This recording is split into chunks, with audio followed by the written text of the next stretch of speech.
नमस्ते बच्चों। आज इस वीडियो के माध्यम से हम कबीर रसखान जी के द्वारा रचित सवैये का भावार्थ बताएंगे, इसका अध्ययन करेंगे। आइए कबीर रसखान को जानें। कबीर रसखान का जन्म सन 1548 में हुआ माना जाता है। उनका मूल नाम सैयद इब्राहिम था और वे दिल्ली के आसपास के रहने वाले थे। कृष्ण भक्ति ने उन्हें ऐसा मुक्त कर दिया कि गोस्वामी विट्ठल दास से दीक्षा ली और ब्रजभूमि में जा बसे। सन 1628 के लगभग उनकी मृत्यु हुई। सुजान रसखान और प्रेम वाटिका उनकी उपलब्ध कृतियाँ हैं। रसखान रचनावली के नाम से उनकी रचनाओं का संग्रह मिलता है। प्रमुख कृष्ण भक्त कवि रसखान की अनुरक्ति न केवल कृष्ण के प्रति प्रकट हुई है, बल्कि कृष्ण भूमि के प्रति भी उनका अनन्य अनुराग व्यक्त हुआ है। उनके काव्य में कृष्ण की रूप माधुरी, ब्रज महिमा, राधा कृष्ण की प्रेम लीलाओं का मनोहर वर्णन मिलता है। वे अपनी प्रेम की तन्मयता, भाव विह्वलता और आसक्ति के उल्लास के लिए जितने प्रसिद्ध हैं, उतने ही अपनी भाषा की मार्मिकता, शब्द चयन तथा व्यंजक शैली के लिए। उनके यहाँ ब्रजभाषा का अत्यंत सरस और मनोरम प्रयोग मिलता है, जिसमें जरा भी शब्दाडंबर नहीं है। तो आइए हम कबीर रसखान जी के द्वारा रचित सवैये का अध्ययन करते हैं। कवि लिखते हैं कि मानुष हों तो वही रसखानी, बसो ब्रज गोकुल गाँव के ग्वारन, जौ पशु हों तो कहाँ बस मेरो, चरो नित नंद की धेनु मजारन।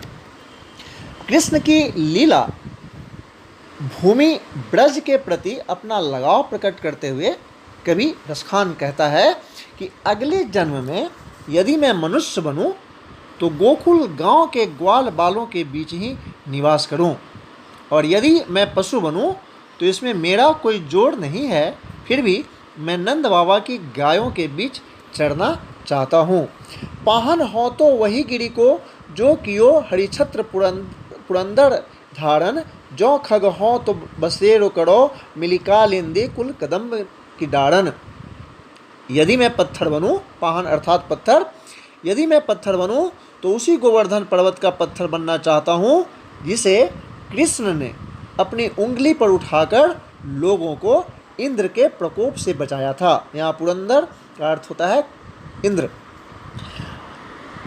जो खग हो तो बसेरो करो मिलिकालिंदी कुल कदम्ब की डारन। और यदि मैं पक्षी बनूं, खग अर्थात पक्षी बनूं, तो उसी कदम्ब के पेड़ पर बसेरा बनाओ जो यमुना के किनारे हैं, जहाँ श्री कृष्ण रास रचाया करते थे, वहाँ बसना चाहता हूँ।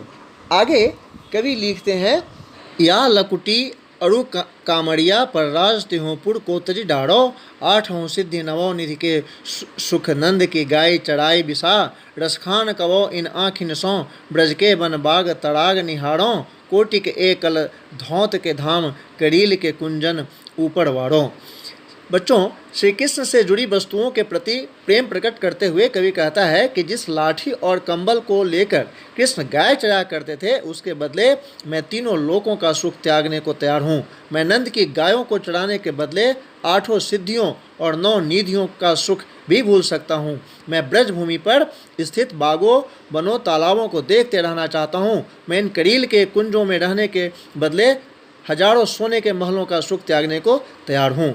आगे कवि लिखता है, मोर पखासिर ऊपर राखी हो, कुंज की माल करे पहिरोंगी, ओढ़ पीतम्बर लय लकुटी बन, गोधन ग्वारनी संग फिरोंगी, भाव तो बोहि मेरो रसखानी सो, तेरो कहे सब स्वांग करेंगी, या मुरली मुरलीधर की अधरान धरी अधरान धरोंगी।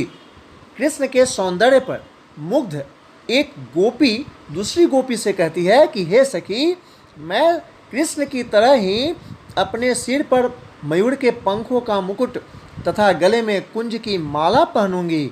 मैं पीले वस्त्र धारण कर श्री कृष्ण की तरह ही गायों को पीछे लाठी लेकर वन वन फिरूंगी। मेरे कृष्ण को जो भी अच्छा लगता है, मैं उनके कहने पर सब कुछ करने को तैयार हूँ। पर हे सखी, कृष्ण की उस मुरली को मैं अपने होठों पर कभी न रखूंगी, क्योंकि उस मुरली ने ही कृष्ण को हमसे दूर कर रखा है।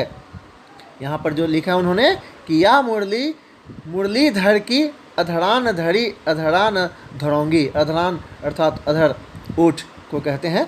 तो आगे कवि लिखते हैं, कान ननी दय अंगुरी रहिबो जब ही मुरली धुनि मंद बजय हैं, मोहिनी तानन सो रस खानी अटा चढ़ी गोधन गए हैं तो गए हैं, तेरी कहो सिगरे ब्रज गोलन लोगनी काल ही को कितनो समुझय हैं, रीवा मुख की मुस्कानी समहारी न जय हैं, न जय हैं, न जय हैं। श्री कृष्ण की मुरली की ध्वनि तथा उनकी मुस्कान पर मोहित एक गोपी कहती है कि जब श्री कृष्ण मधुर स्वर में मुरली बजाएंगे तब मैं अपने कानों में उंगली डाल लूँगी ताकि मैं उसे न सुन सकूं। ऊंची ऊंची अटकालियों पर चढ़कर कृष्ण गोधन गाते हैं तो गाते रहें, मैं उसे बेअसर रहूँगी। मैं ब्रज के लोगों से चिल्लाकर कहना चाहती हूँ कि कल को मुझे कोई कितना भी समझाए, पर श्री कृष्ण की एक मुस्कान पर मैं अपने वश में नहीं रह सकूँगी। मुझ पर उस मुस्कान का जादू अवश्य चल जाएगा। तो बच्चों, हमने देखा कि यहाँ भी कवि श्री कृष्ण के अनन्य प्रेम से ओतप्रोत गोपियों के विषय में लिखा है। गोपियों का जो अनन्य प्रेम था श्री कृष्ण के प्रति, उस प्रेम को दर्शाया है यहाँ। आगे हम इस पाठ से जो कठिन शब्द है उस कठिन शब्दार्थ को भी देखेंगे।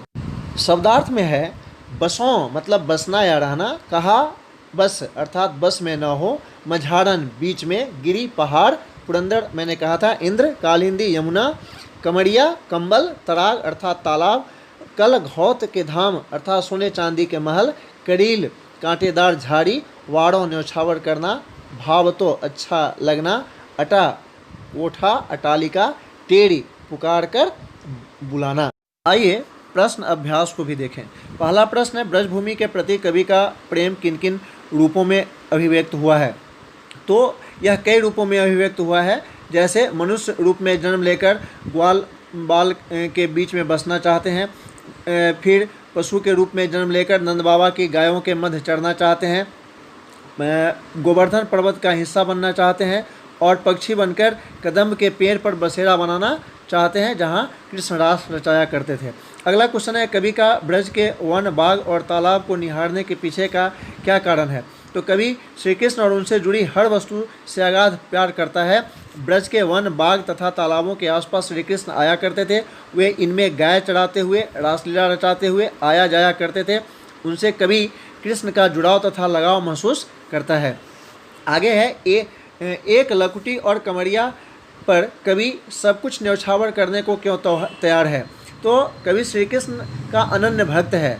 वह कृष्ण की हर वस्तु से प्रेम करता है। श्री कृष्ण गायों को चराते समय यह लकुटी और कमरिया अपने साथ रखते थे। यह लकुटी और कमरिया कोई साधारण वस्तु न होकर कृष्ण से संबंधित वस्तुएं थी, इसलिए कवि उन पर सब कुछ न्यौछावर करने को तैयार है। अगला क्वेश्चन है, सखी ने गोपी से कृष्ण का कैसा रूप धारण करने का आग्रह किया है?